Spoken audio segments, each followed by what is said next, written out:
Napa-check out na rin ako dito sa TikTok ng isang single burner gas stove na ito. Yan, gumagana pa naman yung aking luma pero single lang kasi mga butas niya. Unlike dito sa nakita ko sa TikTok na marami siyang butas. Siyempre, mas mabilis itong makaluto. Tsaka napakagaan at mukhang matibay naman siya. Pati yung pinsan ko pala, ito na rin ang kanyang ginagamit. At base sa kanyang observation, mas matipid daw yung kanyang gas mula nung ito na yung kanyang ginagamit. Kaya napabili na rin ako dito sa TikTok. Tara na't aking subukan, kakabit ko rin to. Ganito lang siya kasimpleng ikabit, madali lang. Kunting ikot-ikot lang, yan, and then ipipix nyo lang para po hindi sumingaw yung gas. And susubukan nga natin kung gaano nga ba kaganda itong single burner na gas tube na ito.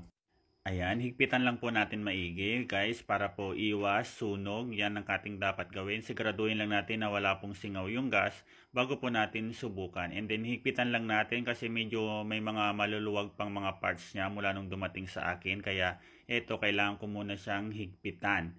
And pagkatapos ko po itong higpitan, tsaka natin to susubukan lagyan ng apoy.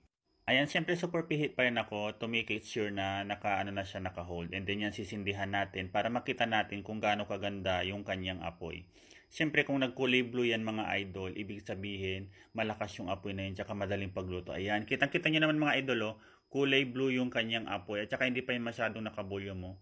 Oh, pero malakas na yung kanyang apoy. Siyempre kung kulay blue yung kanyang apoy mga idol, mas mabilis po talaga yung magluto. Yan, kasi napakatagal ko na rin gumagamit ng Shilin. So, mas maganda pagka kulay blue yung ilaw ng apoy. And ito pa guys, papakita ko sa inyo. Yan, fit na fit po siya. Kaya wala po talaga siyang singaw. At saka napakalinis niyang tingnan. Tsaka tignan nyo naman yung mga butas na labasan ng apoy. Double-double yan siya guys. Marami pong lalabasan ng apoy. Kaya pabilis din lang makakapagluto. Kahit pagluto ka pa ng karne, ay magnilaga ka pa, ay pwedeng-pwede dito sa single burner na ito mga idol. So if you like this mga idol, inilagay ko dyan sa yellow basket kung saan nyo po siya pwedeng mabili para hindi na kayo maghanap. Ayan mga idol, kitang-kita nyo naman kung gaano siya kaganda. Kaya i-check out nyo na mga idol habang may stock pa. Wag na kayong mag-atubiling bumili pa kasi kailan pa kayo mag-check out pag wala ng stock. Yun lang.